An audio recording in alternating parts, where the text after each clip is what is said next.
श्री स्वामी समर्थ. जय जय स्वामी समर्थ. स्वामींचं नाव घेऊन मी आजच्या ह्या नवीन व्हिडिओला सुरुवात करते. यंदा 5 एप्रिल म्हणजेच रविवारी आहे संकष्टी चतुर्थी. संकष्टी चतुर्थी ही भगवान श्री गणेशाला समर्पित एक अत्यंत शुभ तिथी मानली जाते. असे मानले जाते की या दिवशी भक्त बाप्पांची पूजा करतात, ज्यामुळे जीवनातील दुःख कमी होतात आणि आनंदाने समृद्धी मिळते. भक्त या दिवशी व्रत करतात. संकष्टी या शब्दाचा अर्थ दुःखाचा नाश करणारा असा होतो. म्हणूनच भक्त भगवान गणेशाला विशेष प्रार्थना करतात आणि त्यांच्या जीवनातील संकट दूर करण्याकरता प्रार्थना करतात. धार्मिक मान्यतानुसार देवी पार्वतीने प्रथम आपल्या पुत्र गणेशाच्या दीर्घायुष्यासाठी आणि कल्याणासाठी संकष्टी चतुर्थीचे व्रत केले होते. तेव्हापासून हे व्रत बालसुख, मानसिक शांती, यश आणि अडथळे दूर करण्यासाठी विशेषतः फलदायी मानले जाते. या दिवशी भगवान गणपतीची पूजा केल्याने घरातील नकारात्मक ऊर्जा दूर होते आणि कुटुंबात सुख शांती टिकून राहते. तसेच गणपती बाप्पांच्या कृपेने आपल्या सर्व इच्छा मनोकामना पूर्ण होतात. संकष्टीचे हे व्रत सूर्योदयापासून सुरू होते आणि चंद्र दर्शन झाल्यावरच पूर्ण होते. म्हणून चतुर्थीच्या दिवशी चंद्र पाहणे खूप महत्त्वाचे मानले जाते. चंद्र पाहिल्यानंतरच हे व्रत संपते व पूर्ण होते. आणि चंद्रोदय जो आहे तो 9:47 होणार आहे. गणपती बाप्पाला संकटनाशक म्हणतात. कोणतेही प्रकारचे संकट असल्यास बाप्पाची पूजा केल्याने संकटापासून मुक्ती मिळते. तसेच गणपतीला बुद्धीचा देवता मानल्याने या दिवशी विद्यार्थ्यांनी गणेशाची पूजा आणि दर्शन घेतल्याने त्यांना ज्ञान आणि बुद्धी मिळते. तसेच या दिवशी पूजा आणि उपासना केल्याने कुंडलीतील चंद्र आणि बुध ग्रहाचे दोष शांत होतात. सुख समृद्धी वाढते आणि संततीचे कल्याण होते. धार्मिकदृष्ट्या हा दिवस अतिशय महत्त्वाचा असल्यामुळे या दिवशी काही प्रभावी उपायाने सेवा देखील केल्या जातात.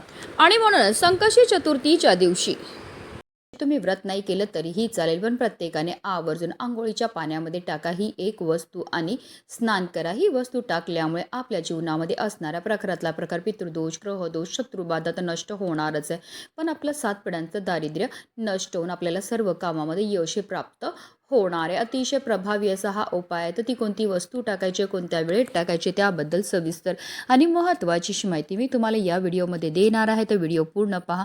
आणि जर तुम्ही माझ्या चॅनलवर नवीन असतील तर चॅनलला सबस्क्राईब करा आणि शेजारी बेल आयकॉनसुद्धा प्रेस करा, जेणेकरून तुम्हाला माझ्या नवनवीन व्हिडिओचं नोटिफिकेशन हे मिळत राहील आणि तुम्ही एक पण व्हिडिओ मिस करणार. आणि कमेंटमध्ये ओम गण गणपते नमः लिहायला विसरू नका.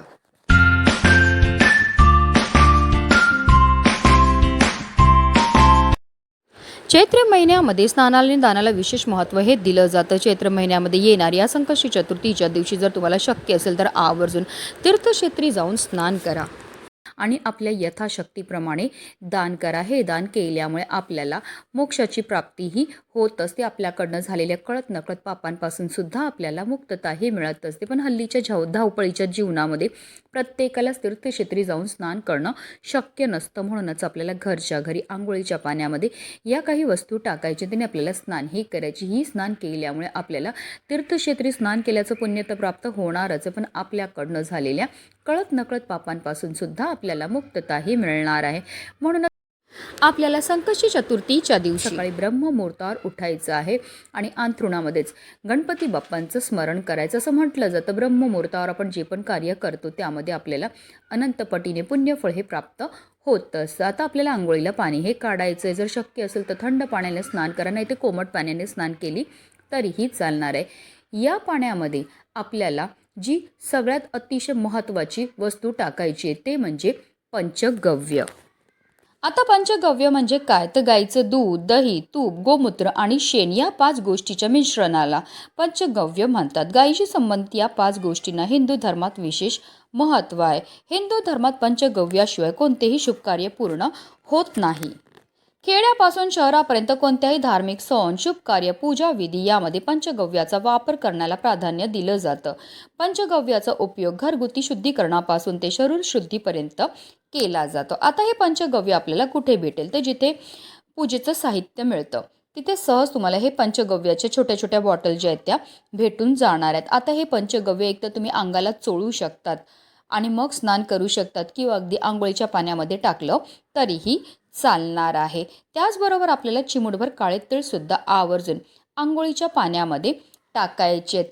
तिळांची उत्पत्ती ही श्रीहरी विष्णूंच्या घामापासून झाली होती. तसेच तीळ हे गणपती बाप्पांना सुद्धा अतिशय प्रिय आहेत. तसेच काळे तीळ हे आपल्या पितरांना सुद्धा समर्पित आहेत आणि जेव्हा पण आपण तिळांपासून काही उपाय किंवा सेवा करतो तर त्यामुळे आपल्या जीवनामध्ये असणारा प्रखरातला प्रखर पितृदोष, ग्रहदोष, शत्रुपीडा नष्ट होते आणि आपलं दारिद्र्यसुद्धा नष्ट होतं.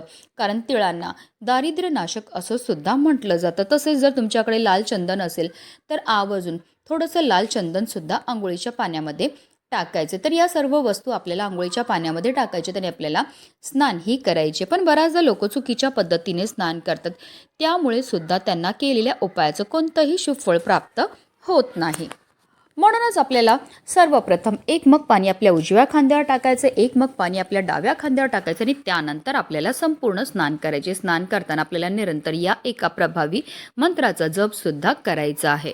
गंगेचे यमुने चौ गोदावरी सरस्वती नर्मदे सिंधू कावेरी जलस्मिन् निधी कुरु. या मंत्राचा अर्थ असा होतो, गंगा, यमुना, गोदावरी, सरस्वती, नर्मदा, सिंधू, कावेरी या सर्व पवित्र नद्यांचं जल या पाण्यामध्ये समाविष्ट झालेल्याने या पवित्र पाण्याने मी स्नानही करत आहे.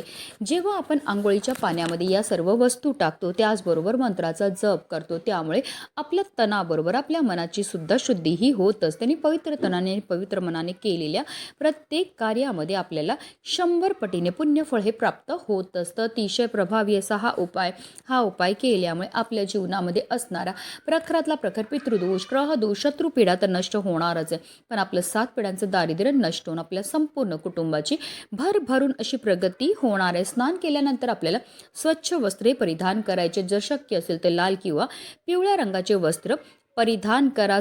त्यानंतर सर्वप्रथम देवघरामध्ये दिवा हा प्रज्वलित करून घ्यायचा आहे. कारण कोणतीही सेवा किंवा कोणताही उपाय जर आपण अग्नीच्या साक्षीने केला तर त्यामध्ये आपल्याला निश्चितच सफलताही प्राप्त होत असते. सूर्यदेवांना आपल्याला आवर्जून जल हे अर्पण करायचं. जल अर्पण करताना ओम सूर्यदेवाय नमः, ओम आदित्याय नमः या मंत्राचा जप करायचे. विधीपूर्वक आपल्याला गणपती बाप्पांची पूजा ही करायची. म्हणूनच व्हिडिओ जास्तीत जास्त लोकांपर्यंत शेअर करायचे जेणेकरून प्रत्येकाच्या आयुष्याचं कल्याण हो हीच मनामध्ये इच्छा. गणपती बाप्पा मोरया.